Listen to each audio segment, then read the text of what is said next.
DD किसान, बदलते भारत की शान।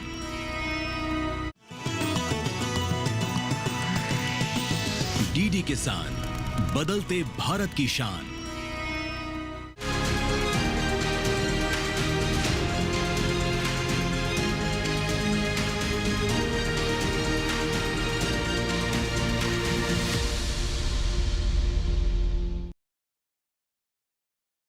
नमस्कार, आप देख रहे हैं दूरदर्शन किसान चैनल। कृषि दर्शन कार्यक्रम में मैं अदिति शर्मा आप सभी का स्वागत करती हूं। हमारे इस कार्यक्रम में खेती किसानी के क्षेत्र में जो भी कुछ नया होता है, कुछ बदलाव होता है, उसकी जानकारी हम आप तक पहुंचाने का प्रयास करते हैं। आज के हमारे इस एपिसोड में भी कुछ ऐसी ही जानकारियां आपके लिए लेकर आए हैं। तो फिर आइए आज के अंक की शुरुआत करते हैं। आइए सबसे पहले नजर डालते हैं क्या कुछ खास है सीधा मंत्रालय से। समेकित पोषण प्रबंधन कृषि की एक पद्धति है जिसमें मिट्टी की उर्वरता को बढ़ाने और पौधों में पोषक तत्व प्रदान करने के लिए जैविक खाद, जैविक उर्वरक, रासायनिक उर्वरक और हरी खाद का संतुलित मिश्रण उपयोग किया जाता है। इसी संदर्भ में कृषि भवन स्थित डीडी किसान स्टूडियो से विस्तृत जानकारी दे रही हैं सोनम बिंजौला जी। आइए क्या कुछ कहा है उन्होंने, दिखाते हैं आपको। आज हम बात करेंगे इंटीग्रेटेड न्यूट्रिएंट मैनेजमेंट की या समेकित पोषक प्रबंधन की, जिसमें न केवल हम रासायनिक उर्वरकों का उपयोग करते हैं बल्कि इसके साथ साथ हम जैविक खाद और जीवाणु खाद का भी उपयोग कर सकते हैं। तो आप कह सकते हैं कि हमारे रासायनिक उर्वरक, जैविक खाद और जीवाणु खाद का जो विवेकपूर्ण उपयोग होता है उसको हम समेकित पोषक प्रबंधन का नाम देते हैं। जब हम रासायनिक उर्वरक की बात करते हैं तो इसमें आपके जैसे यूरिया आता है, सिंगल सुपर फॉस्फेट आता है, डाई अमोनियम फॉस्फेट आता है, म्यूरेट ऑफ पोटैश आता है। ये आपके मिट्टी में जो पोषक तत्व हैं उसको जल्द ही उपलब्ध कराते हैं। अगर हम जैविक खाद की बात करते हैं तो इसमें आपका गोबर खाद या कंपोस्ट ये आते हैं। ये हमारी मृदा को पोषक तत्व तो देते ही हैं, साथ ही हमारी मृदा के कार्बन को भी बढ़ाते हैं, जो कि हमारी मिट्टी की उर्वरता को बढ़ाते हैं। इसके साथ साथ ये हमारी मिट्टी की संरचना को भी अच्छा करते हैं, अच्छा करने में सहायता करते हैं। अगर हम जीवाणु खाद की बात करें, इसमें आपके जैसे एज़ोटोबैक्टर या राइजोबियम आते हैं। ये प्राकृतिक रूप से आपके पोषक चक्र में सहायता करते हैं। तो इन तीनों का जब हम विवेकपूर्ण उपयोग करते हैं, इसी को हम इंटीग्रेटेड न्यूट्रिएंट मैनेजमेंट या समेकित पोषक प्रबंधन कहते हैं। अब ये हमारे लिए क्यों उपयोगी है या इसका क्या लाभ है? इसका लाभ ये है कि ये हमारी मिट्टी के भौतिक, रासायनिक और जैविक गुणों को बढ़ाने में मदद करता है। साथ ही ये हमारे फसल के उत्पादन को तो बढ़ाता ही है, लेकिन हमारी मृदा की फर्टिलिटी या उर्वरता को लंबे समय तक बनाए रखता है और हमारी इससे फसल की गुणवत्ता भी बढ़ती है और हमारी रासायनिक खादों की लागत भी कम होती है। और सबसे बड़ी बात कि रासायनिक खादों से हमारे पर्यावरण को जो नुकसान पहुंचता है उसको भी कम करती है। अच्छी और स्वस्थ फसल हासिल करने के लिए बहुत ज़रूरी है उपयुक्त बीजों को सावधानी से चुनना, जिसमें विश्वसनीय स्रोत से उनकी खरीदारी, उनकी भौतिक शुद्धता को सुनिश्चित करना, उच्च अंकुरण दर को सुनिश्चित करना और उनकी रोग प्रतिरोधक क्षमता को पहचानना। और साथ ही साथ हम ये कह सकते हैं कि रोग प्रतिरोधी किस्मों का चयन करना बहुत ज़रूरी है। गुणवत्तापूर्ण बीजों के बारे में कृषि भवन स्थित डीडी किसान स्टूडियो से क्या कुछ खास जानकारी दे रहे हैं चंद्र प्रताप सिंह जी। आइए दिखाते हैं आपको। आज हम बात करेंगे बीजों के बारे में, बीजों की गुणवत्ता के बारे में। जैसा कि हम जानते हैं कि बीज खेती किसानी के लिए सबसे महत्वपूर्ण इनपुट हैं। इस दिशा में किसान भाइयों को अच्छा बीज, उसकी गुणवत्ता कैसे सुनिश्चित करें, किन घटकों और किन चीज़ों का ख्याल रखें को समझना चाहिए।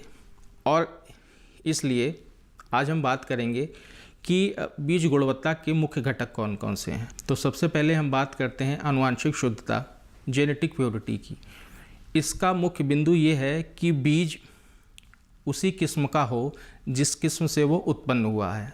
और जब भी हम किसान भाई प्रमाणिक बीज लेते हैं या किसी प्रमाणिक संस्था से प्रमाणित किया हुआ बीज लेते हैं, तो प्रमाणित संस्थाएं इस चीज़ को सुनिश्चित करती हैं कि अमुक बीज में आनुवंशिक शुद्धता उपलब्ध रहे और ज़्यादा से ज़्यादा हो। तो इसीलिए कहा भी जाता है और मेरा किसान भाइयों से निवेदन भी है कि हमेशा प्रामाणिक बीज का ही इस्तेमाल करें, अन्यथा की स्थिति में फसल और पैदावार दोनों में हानि होगी। दूसरा आता है अंकुरण प्रतिशत। अंकुरण प्रतिशत ये वो प्रतिशत है कि कुल बीजों में से कितना प्रतिशत बीज अंकुरित हुआ।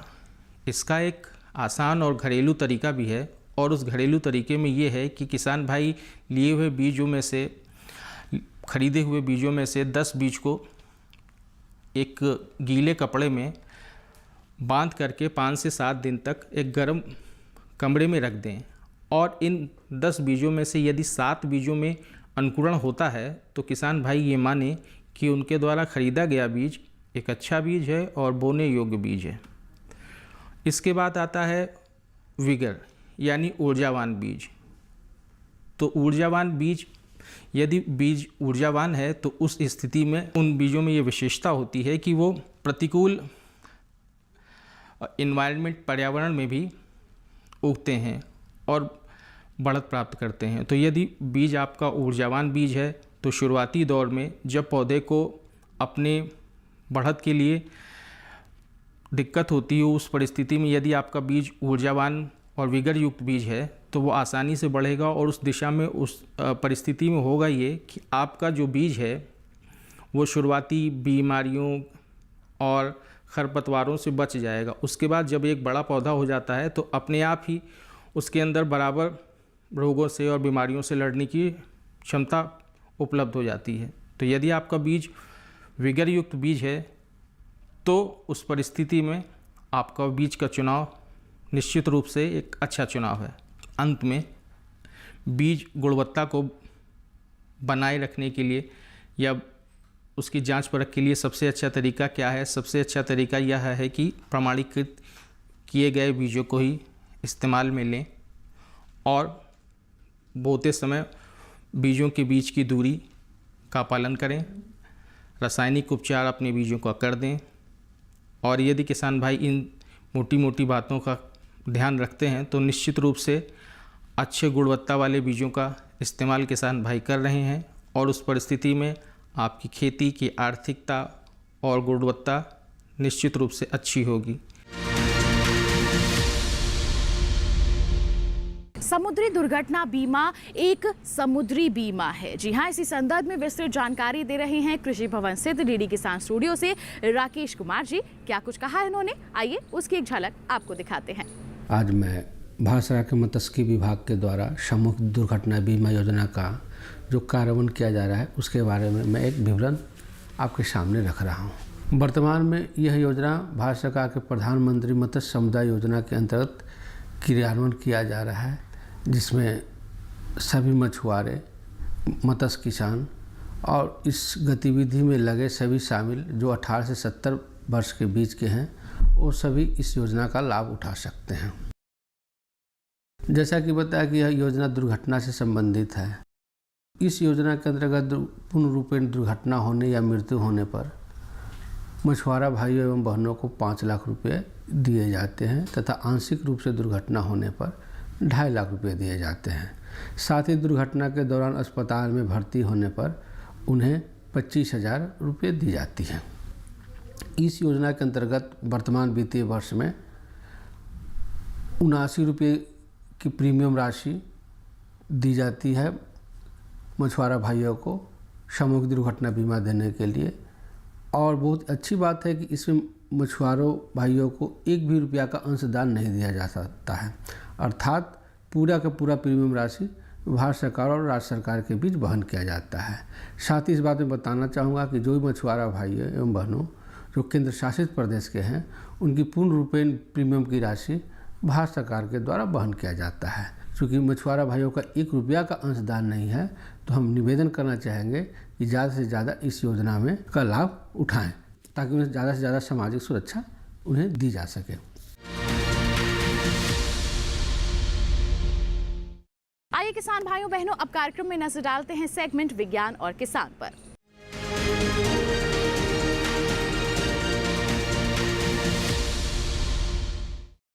कई सब्जियों की मांग साल भर बनी रहती है, लेकिन कई सब्जियां ऐसी हैं जो एक मौसम में तो उगाई जाती हैं, लेकिन दूसरे मौसम में उगा पाना उन्हें संभव नहीं हो पाता। ऐसे में बारी आती है आधुनिक खेती को अपनाने की। जी हाँ, उन्हीं में से एक है पॉली हाउस में खेती करना। पॉली हाउस में खेती करके हमारे जो किसान हैं वो बेमौसमी सब्जियों का अच्छा उत्पादन हासिल कर सकते हैं। तो फिर आइए आज के विज्ञान किसान में जानकारी हासिल करते हैं पॉली हाउस में खेती की तकनीक के बारे में। एक संरक्षित व फ्रेम युक्त संरचना होती है जो कि कम सघनता वाले पॉलिथीन, पारदर्शी प्लास्टिक फिल्म और कीट रोधी नेट से ढके होते हैं।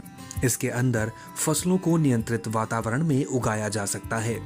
गर्मी के मौसम में पॉली हाउस को ठंडा करने के लिए दोनों तरफ से पर्दे को उठा दिया जाता है और फॉगर व ड्रिप सिंचाई का इस्तेमाल कर मौसम के अनुकूल बनाया जाता है, जबकि ठंड के दिनों में पर्दों को गिरा दिया जाता है, जिससे पॉली हाउस के अंदर तापमान बढ़ जाता है।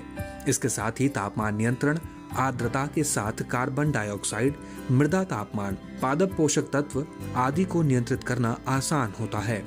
पॉली हाउस में खेती करने से फसलों की पैदावार बढ़ने के साथ साथ संसाधनों जैसे मिट्टी, पानी, पोषक तत्व, फसल उत्पाद और वातावरण की गुणवत्ता भी बढ़ती है, जो खेती के लिए बहुत जरूरी है।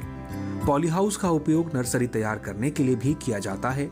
इसमें बेमौसम फूल गोभी, बंद गोभी, भिंडी, खीरा, टमाटर और परवल जैसी सब्जियों की खेती की जा सकती है। पॉली हाउस में सब्जियों की खेती करना भले ही किसानों के लिए थोड़ा महंगा जरूर है, लेकिन बेमौसम सब्जियां की खेती कर बाजार में किसानों को इन सब्जियों की कीमत 3 से 4 गुना अधिक मिल जाती है। पॉली हाउस में सब्जियों की संरक्षित खेती भी की जा सकती है। इसे करने का सबसे बड़ा फायदा ये है कि इसके जरिए किसान विपरीत परिस्थितियों में भी सब्जियों की खेती करके किसान गुणवत्ता वाली फसल ले सकते हैं और अच्छी आमदनी भी कमा सकते हैं। कम जोत वाले किसान सही ढंग से पॉली हाउस में खेती करने का प्रशिक्षण ले लें तो निश्चित ही उन्हें सफलता हासिल हो सकती है।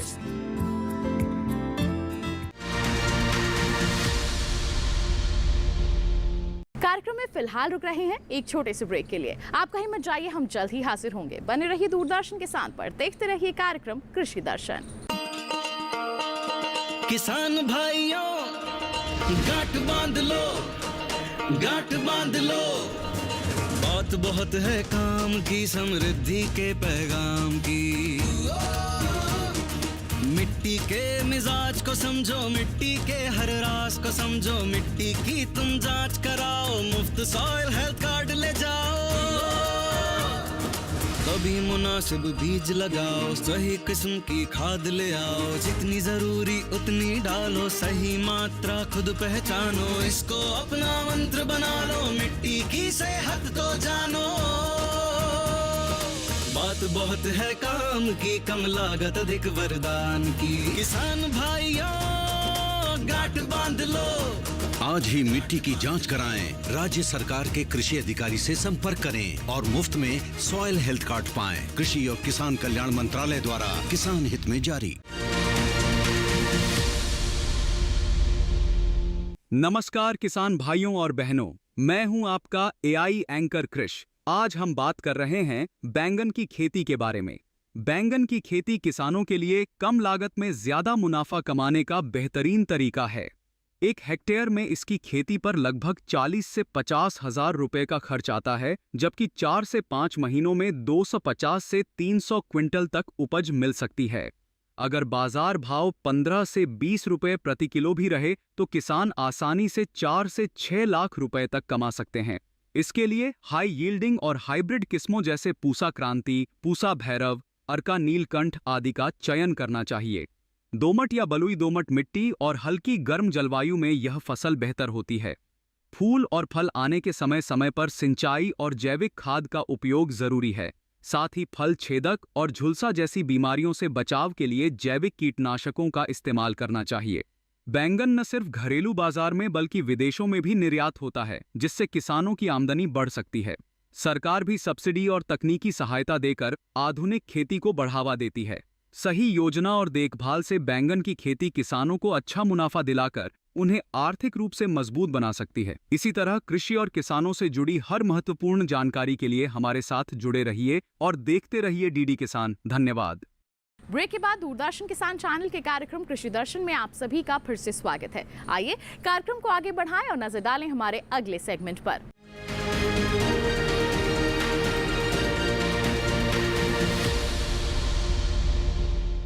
हमारे सेगमेंट में हम आपको ऐसे किसानों से मिलवाते हैं जो सफलता की ऊंचाइयों को छू चुके हैं और बन गए हैं दूसरे किसानों के लिए प्रेरणा का स्रोत।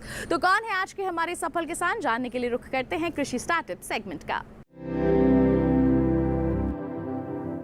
ये हैं पायल अग्रवाल, मेहनती, अपने काम के प्रति समर्पित, दूसरों के लिए विकास के नए रास्ते तलाशने वाली और हमेशा आशावादी बने रहने वाली पायल अग्रवाल आज मेरठ में ही नहीं, पूरे उत्तर प्रदेश और भारत देश की पहचान बन रही हैं। पायल ने कम लागत वाला कोई काम शुरू करने का निर्णय लिया और ऐसे बिजनेस की ऑनलाइन तलाश करने लगी। जब इंसान की नीयत और विजन अच्छा हो तो जल्दी ही उन्हें रास्ते भी मिल जाते हैं। पायल को वर्मी कंपोस्ट यानी केंचुआ खाद बनाने का आइडिया आया और बस वह इस काम में जुट गईं। वर्मी कंपोस्ट यानी कि जब केचुआ गोबर को खा लेता है और उसके पाचन क्रिया के बाद में जो निकलता है वो वर्मी कंपोस्ट होता है। ये एक भारी गुणवत्ता वाली खाद है जो कि पौधों को, ज़मीन को NPK के साथ में ऑर्गेनिक फॉर्मेट में एक बहुत अच्छा माइक्रो न्यूट्रिएंट्स डेवलप करना और NPK बहुत ही ऑर्गेनिक खाद है ये, जो कि अच्छा न्यूट्रिएंट, अच्छा बेस और अच्छी हेल्थ प्रोवाइड करती है ज़मीन को, पौधों को। वर्मी कंपोस्ट एक जैव उर्वरक है जो जैविक अवशिष्ट पदार्थों को केंचुआ या अन्य कीड़ों द्वारा विघटित करके बनाई जाती है। केंचुआ खाद बिना गंध, स्वच्छ व कार्बनिक पदार्थ है जिसमें पर्याप्त मात्रा में नाइट्रोजन, पोटाश और पोटेशियम तथा पौधों के विकास के लिए कई आवश्यक सूक्ष्म पोषक तत्व शामिल होते हैं। केंचुआ खाद जैविक खेती के लिए सबसे पसंदीदा पोषक स्रोत है। यह फसल और पर्यावरण के लिए अनुकूल है और एक पूर्ण नवीनीकरण का एक जैविक उत्पाद है। प्रोसेस वर्मी कंपोस्ट को तैयार करने का बहुत ही सिंपल है। सबसे पहले ज़मीन को समतल करके ज़मीन पर पन्नी बिछाई जाती है। 30 बाय 4 यानी कि 30 फुट लंबा, 4 फुट चौड़ा एक स्टैंडर्ड बेड साइज़ है जिसमें गोबर बिछाया जाता है। हाथों का इस्तेमाल करके उसको एक गोलाई दी जाती है, कब्रनुमा शेप दिया जाता है और उसको शेप देने के बाद में उसके ऊपर केचुआ छोड़ा जाता है। केचुआ छोड़ने के बाद उसको पानी से गीला करके और पराली ढक दी जाती है और फिर से पानी का छिड़काव किया जाता है। ये सब करने के बाद में आपको हर प्रक्रिया में हमें जो है पानी देना होता है।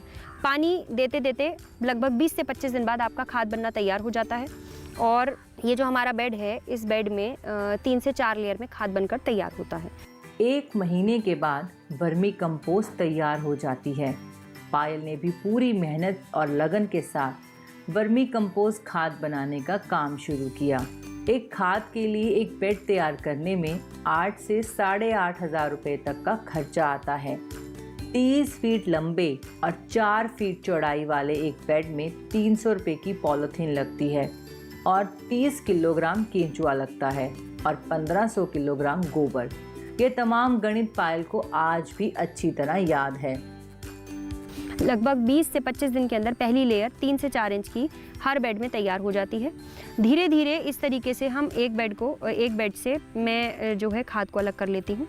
खाद अलग करने के बाद उसको मार्केट में बेचा जाता है। इस तरीके से हर 10 से 12 दिन के अंदर अंदर एक लेयर निकलती रहती है। एक बेड से 3 से 4 लेयर निकलकर तैयार होती हैं और उन सब को हम खाद को निकालने के बाद सबसे पहले पुराल उतार नामक एक औजार होता है जिसका इस्तेमाल करके बेड के ऊपर से पराली हटाई जाती है।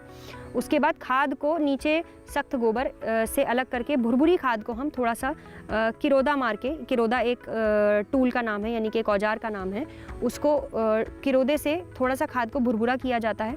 10-15 मिनट उस बेड को इसी तरह छोड़ दिया जाता है। धूप की रोशनी पड़ने पर केचुए नीचे भाग जाते हैं। आपकी ऊपर की जो खाद है वो केचुआ रहित है, उसमें केचुआ नहीं है। उस खाद को साइड में निकालकर उसको मशीन में छान लिया जाता है। तो ये बहुत ही सरल एकदम तरीका है केचुए की खाद तैयार करने का। कार्यक्रम में फिलहाल रुक रहे हैं एक और छोटे से ब्रेक के लिए। आप कहीं मत जाइए, हम जल्द ही हाजिर होंगे। बने रहिए दूरदर्शन किसान पर, देखते रहिए कार्यक्रम कृषि दर्शन।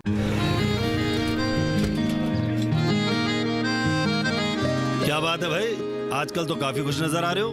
क्यों ना हो, अब मैं ऑर्गेनिक खेती जो कर रहा हूँ ये पूरा प्राकृतिक है, ऑर्गेनिक है। इसमें हमारे खेत, हमारी फसल और हमारी जेब सब फायदे में होते हैं और इसमें लागत भी कम है। जी हाँ, आप भी ऑर्गेनिक खाद का प्रयोग करें, अपनी फसल और मिट्टी को तंदुरुस्त बनाएं और आपकी आमदनी में इजाफा करें। अधिक जानकारी के लिए किसान call centre toll free number 1800-180-1551 पर कॉल करें और लॉग ऑन करें kisan.gov.in और farmer.gov.in। कृषि और किसान कल्याण मंत्रालय द्वारा किसान हित में जारी।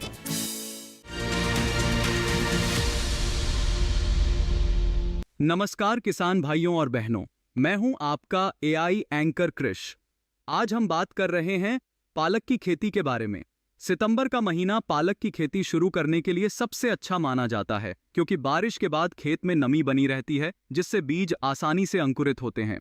पालक एक विटामिन और पोषक तत्वों से भरपूर हरी पत्तेदार सब्जी है जिसकी मांग पूरे साल बनी रहती है और इसका उपयोग घरों के साथ साथ होटलों, रेस्टोरेंट और कैंटीनों में भी होता है। इसकी खेती कम लागत में ज्यादा मुनाफा देती है क्योंकि एक बार बुवाई करने के बाद कई बार पत्तियों की कटाई की जा सकती है। खेत की अच्छी तैयारी कर दोमट या बलुई दोमट मिट्टी में बीज बोए जाते हैं और कतार से कतार की दूरी 25 से 30 सेंटीमीटर रखनी चाहिए। बुवाई से पहले गोबर की खाद डालना और बाद में यूरिया व पोटाश का संतुलित उपयोग करना जरूरी है। सिंचाई का ध्यान रखते हुए जलभराव से बचाना चाहिए। बुवाई के 25 से 30 दिन बाद पहली कटाई की जा सकती है और इसके बाद हर 15 से 20 दिन में पत्तियां तोड़ी जा सकती हैं। 1 हेक्टेयर में पालक की खेती से किसान 60 से 80 हजार रुपए तक की आमदनी कर सकते हैं जिससे यह खेती अतिरिक्त आय का बेहतरीन जरिया बनती है। इसी तरह कृषि और किसानों से जुड़ी हर महत्वपूर्ण जानकारी के लिए हमारे साथ जुड़े रहिए और देखते रहिए डीडी किसान। धन्यवाद। ब्रेक के बाद दूरदर्शन किसान चैनल के कार्यक्रम कृषि दर्शन में आप सभी का फिर से स्वागत। आइए कार्यक्रम को आगे बढ़ाएं, नजर डालें हमारे अगले सेगमेंट पर।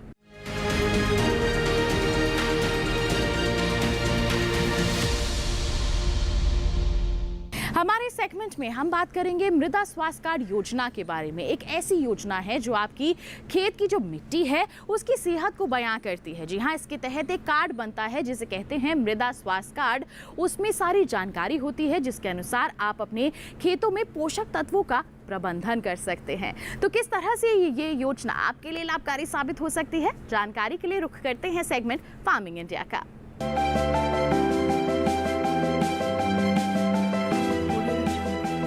मिट्टी की कमजोर सेहत का असर फसलों की पैदावार और गुणवत्ता दोनों पर पड़ रहा है। साथ ही फसल लागत भी बढ़ती जा रही है। इसी समस्या के समाधान के लिए केंद्र सरकार ने 2015 में सॉइल हेल्थ कार्ड यानी मृदा स्वास्थ्य कार्ड योजना शुरू की थी। ये वही साल था जिसे अंतर्राष्ट्रीय मृदा वर्ष के रूप में मनाया गया।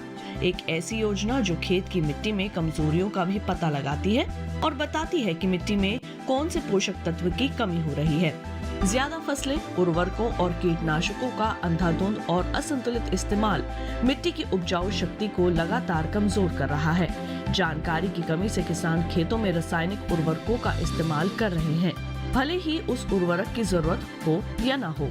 किस खेत की मिट्टी को कौन सा तत्व चाहिए और कौन सा नहीं, ये सब जानने के लिए उसकी जांच जरूरी है। मृदा स्वास्थ्य कार्ड यही काम करता है। ये योजना पूरे देश में लागू है और मिट्टी की जांच के लिए देश भर में ही मिट्टी जांच की प्रयोगशालाएं स्थापित की गई हैं। जांच के बाद मिट्टी के गुण दोष की सूची तैयार होती है और फिर किसान को ये बताया जाता है कि उन्हें खेत में कौन सा पोषक तत्व कितनी मात्रा में डालना चाहिए। परीक्षण से ये भी पता चल जाता है कि किसान को कौन सी फसल बोनी चाहिए। अगर किसान कोई और फसल बोना चाहे तो अधिकारी फिर उस फसल के हिसाब से पोषण का सुझाव देंगे। ये योजना सभी 14 करोड़ किसानों के लिए बिल्कुल मुफ्त है। फरवरी तक के आंकड़े से पता चलता है कि 2019-20 के दौरान मध्य प्रदेश, छत्तीसगढ़, गुजरात, महाराष्ट्र, पंजाब, राजस्थान, हिमाचल प्रदेश और झारखंड के अलावा कई और राज्यों में 100 के 100% किसानों को ये योजना के तहत कवर कर लिया गया है। केरल में 90 से 95%, जबकि उत्तर प्रदेश और हरियाणा में 85 से 90% किसान इस योजना का हिस्सा हैं। अध्ययनों से पता चला है कि इस कार्ड की सलाह पर की गई खेत से लागत में 8 से 10% की बचत हुई है। इस कार्ड का एक पोर्टल बना हुआ है, किसान वहां से भी अपना कार्ड प्रिंट करवा सकते हैं। इस पोर्टल पर 21 भाषाओं में खेती के बारे में बहुत सी जानकारियां उपलब्ध हैं। किसानों के लाभ के लिए प्रशिक्षण, प्रदर्शनी और किसान मेलों का भी आयोजन किया जाता है। 2019-20 के दौरान आदर्श ग्राम विकास के नाम से एक परियोजना शुरू की गई है, जिसके तहत खेतों से मिट्टी के नमूने उठाए गए। परियोजना के तहत हर ब्लॉक से एक गांव लिया जाता है और वहां मिट्टी के नमूने जमा करके उनकी जांच होती है। इस तरह हर गांव में 1 हेक्टेयर रकबे की जमीन से नमूने लिए जाते हैं। तो ये था सेगमेंट फार्मिंग इंडिया। इसके साथ बताएं आज के कार्यक्रम में बस इतना ही। उम्मीद करते हैं कि आज के कार्यक्रम में दी गई जानकारियां आपके लिए फायदेमंद साबित हुई होंगी। बता दें, कोई कार्यक्रम के लिए सुझाव है, सवाल है आपके पास, हम तक पहुंचाइए। ईमेल कीजिए हमें krishidarshan@gmail.com, ईमेल आईडी है हमारी। पत्र लिखिए हमें कृषि दर्शन, कमरा number 59A, CPC Doordarshan, Khelgaon, नई दिल्ली 110049 हमारा पता है। और साथ ही आपको एक विशेष जानकारी और दे दे, दोबारा देखना चाहते हैं आप हमारे ये कार्यक्रम, तो टीवी स्क्रीन पर दिखाए जा रहे इस QR कोड को स्कैन कीजिए, सीधा पहुंच जाएंगे हमारे YouTube चैनल पर।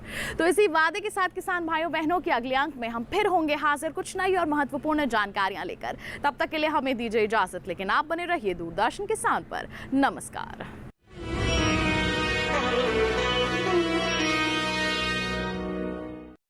नमस्कार, मैं सुरेंद्र पाल सिंह, फिल्म और टेलीविजन जगत का कलाकार। हमारी संस्कृति और कला और साहित्य का निरंतर अवलोकन करने वाला चैनल दूरदर्शन, जिसने हमेशा से भारतीय सभ्यता और परंपराओं को जीवित रखने का सार्थक प्रयास किया है।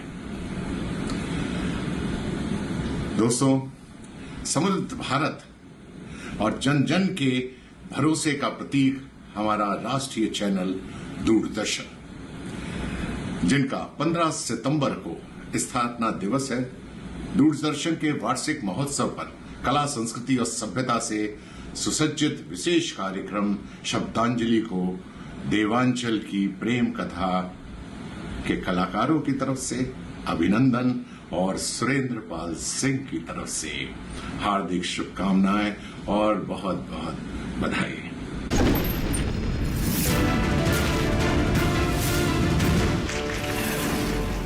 इसका मतलब बारूद ग्राउंड पर है। यस, और आज कोई अनहोनी करने वाला है। बारूद हॉस्पिटल से भाग गया। ये गलती मुझसे हुई और इसके लिए मैं रिजाइन करने के लिए तैयार हूं। मेरी पार्टनर ज्योति है। ये दिल मांगे मोर, सोमवार से शुक्रवार रात 9:30 बजे डीडी नेशनल पर। मैं मुश्ताक खान। समृद्ध भारत और जन जन के भरोसे का प्रतीक हमारा राष्ट्रीय चैनल दूरदर्शन, जिसका स्थापना दिवस 15 सितंबर है। दूरदर्शन के वार्षिक महोत्सव पर कला, संस्कृति और सभ्यता से सुसज्जित विशेष कार्यक्रम शब्दांजलि को देवांचल की प्रेम कथा के सभी कलाकारों की तरफ से अभिनंदन, हार्दिक शुभकामनाएं और बहुत बहुत बधाई। नमस्कार, मैं तेज सप्रू। 66 वर्षों से हमारी सभ्यता, कला और साहित्य के चैनल्स दिखाने वाला दूरदर्शन। दूरदर्शन ने हमेशा भारतीय संस्कृति और सभ्यता को जीवित रखा है। हम सबका चाहता और भरोसेमंद राष्ट्रीय चैनल दूरदर्शन। 15 सितंबर को दूरदर्शन अपना स्थापना दिवस मनाने जा रहा है और उसके विशेष कार्यक्रम शब्दांजलि को देवांचल की प्रेम कथा की पूरी टीम की तरफ से अभिनंदन, बधाई और शुभकामनाएं।